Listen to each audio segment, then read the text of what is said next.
¿No es la de su cobardía una de las más constantes? ¿A cuántos sofismas acudes diariamente para ocultarte que eres un cobarde? Yo soy un cobarde.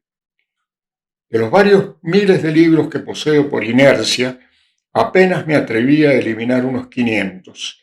Y eso con dolor, no por lo que representan espiritualmente para mí, sino por el coeficiente de menor prestigio que los 10 metros menos de estanterías llenas irían a significar.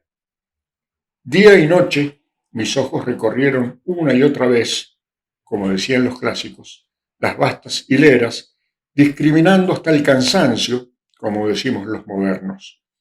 ¡Qué increíble cantidad de poesía! ¡Qué cantidad de novelas! ¡Cuántas soluciones sociológicas para los males del mundo! Se supone que la poesía se escribe para enriquecer el espíritu, que las novelas han sido concebidas, cuando menos para la distracción, y aún con optimismo, que las soluciones sociológicas se encaminan a solucionar algo.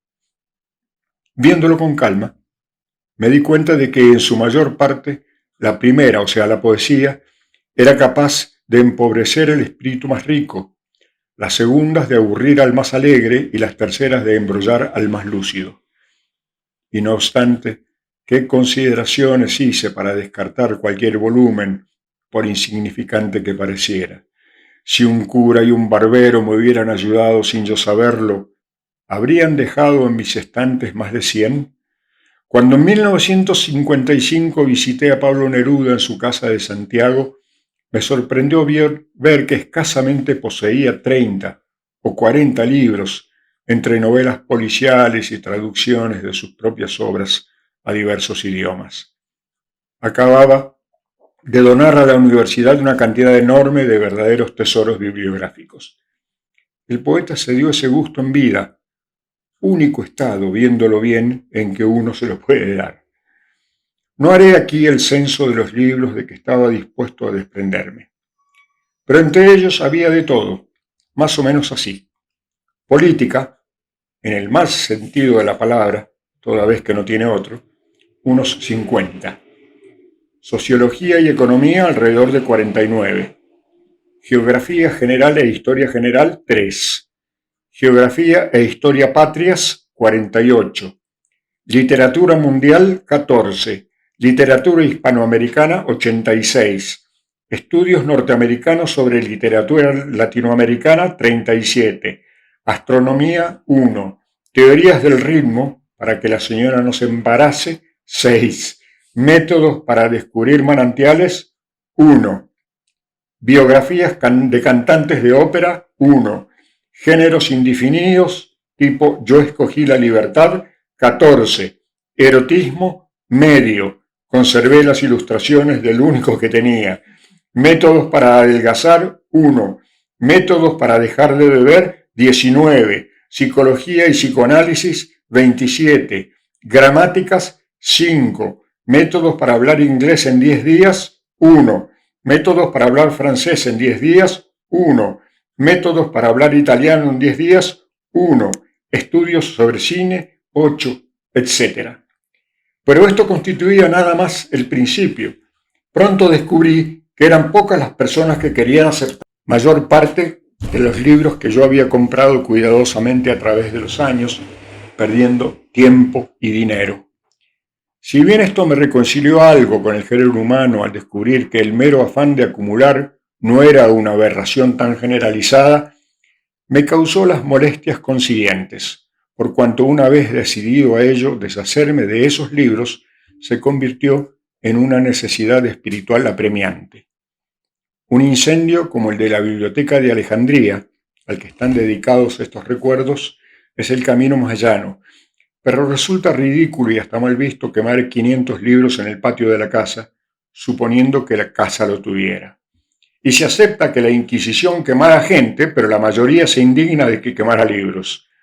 Ciertas personas aficionadas a estas cosas me sugirieron donar todos esos volúmenes a tales o cuales bibliotecas públicas, pero una solución tan fácil le restaba espíritu aventurero al asunto y la idea me aburría un poco, además de que estaba convencido de que en las bibliotecas públicas serían tan inútiles como en mi casa o en cualquier otro sitio. Tirarlos uno por uno a la basura no era digno de mí, de los libros ni del basurero. La única solución eran mis amigos. Pero mis amigos políticos o sociólogos poseían ya los libros correspondientes a sus especialidades o eran enemigos de ellos en gran cantidad de casos. Los poetas no querían contaminarse con nada de contemporáneos suyos, a quienes conocieran personalmente, y el libro sobre erotismo era una carga para cualquiera, aún despojado de sus ilustraciones francesas. Sin embargo, no quiero hacer de estos recuerdos una historia de falsas aventuras supuestamente divertidas.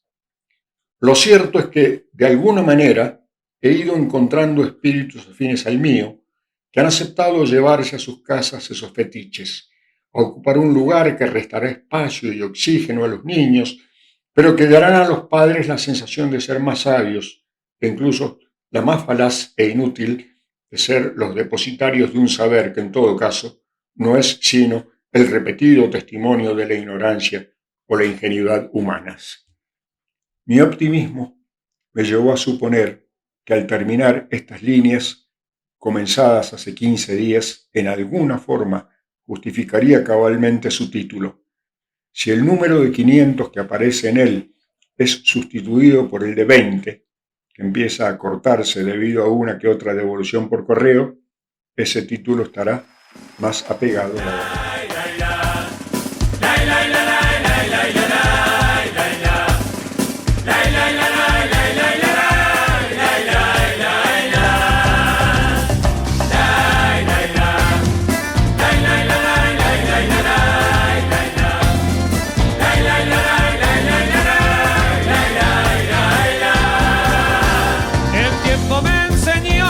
Los años se aprende menos de lo que se ignora. El tiempo, que es un viejo traicionero, te enseña cuando ya llegó la hora. El tiempo me enseñó cómo se pudo en la universidad arrabalera, Con la verdad prendida en una esquina, igual que un farolito en la vereda.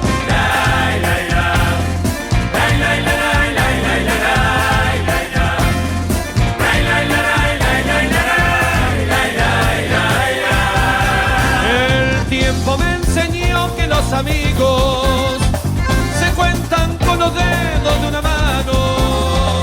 Por eso debe ser que no los cuento, para pensar que tengo 1000 hermanos.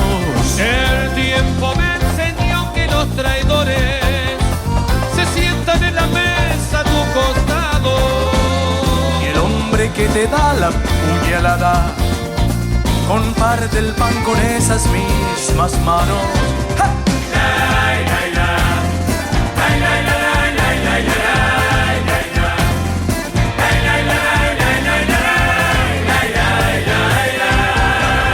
Porque no tengo nada que me sobre, por eso que yo digo que soy rico, porque prefiero ser un tipo pobre a ser alguna vez un pobre tipo. El tiempo me enseñó que las banderas son palos con jirones que flamean, y el mapa es un papel que se reparten los reyes mientras los hombres pelean. El tiempo me enseñó que la miseria es culpa de los hombres miserables, que la justicia tarda y nunca llega, pero es la pesadilla del culpable. El tiempo me enseñó que la memoria no es menos poderosa que el olvido. Es solo que el poder de la victoria se encarga de olvidar a los vencidos.